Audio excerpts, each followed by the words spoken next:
এবার রাস্তা টানা হবে, রাস্তা টানা হবে।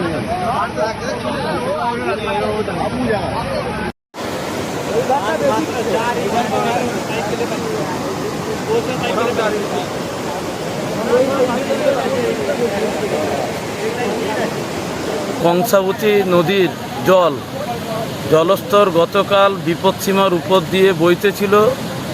আজ ভোরবেলা 4টার সময় পাঁশকুড়া পৌরসভার 8 নম্বর ওয়ার্ডে নদী বাঁধ ভেঙে প্রচুর জল পাঁশকুড়া স্টেশন এলাকার দিকে প্রবেশ করছে।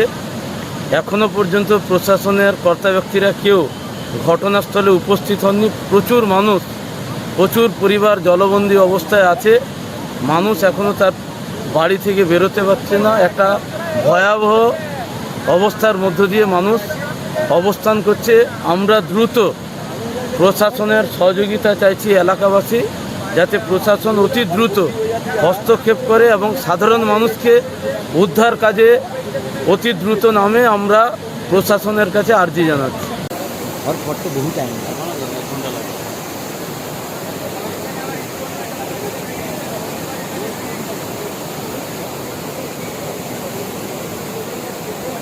বারবার অভিযোগ করে এসেছিলাম যে পাঁশকুড়ার সেচ দপ্তর অর্থাৎ পাঁশকুড়া ডিভিশনের যে ইরিগেশন দপ্তর একটি অযোগ্য দপ্তর এবং একটি অলস দপ্তরে পরিণত হয়েছে। এটা আমি বারবার অভিযোগ করে এসেছি।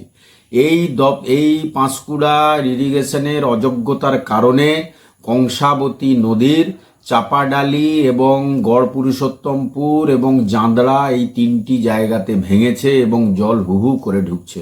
এলাকা জলমগ্ন হতে যাচ্ছে, আর কিছু সময়ের মধ্যে এলাকা জলমগ্ন হবে। যদিও পাঁশকুড়া ব্লকে ভেঙেছে, তা সত্ত্বেও কিন্তু তমলুক ব্লকের অনেকগুলি অঞ্চল এতে ক্ষতিগ্রস্ত হবে। বিশেষ করে অনন্তপুর 1, অনন্তপুর 2, শ্রীরামপুর 1, শ্রীরামপুর 2 এবং নীলকুণ্ঠার কিছু অংশ, বিষ্ণুবার 1, বিষ্ণুবার 2 এবং পদুমপুর 1-এর কিছু অংশ, প্রায় তমলুক ব্লকের অধিকাংশ এলাকা জলমগ্ন হয়ে যাবে বলে আমরা আশঙ্কা প্রকাশ করছি।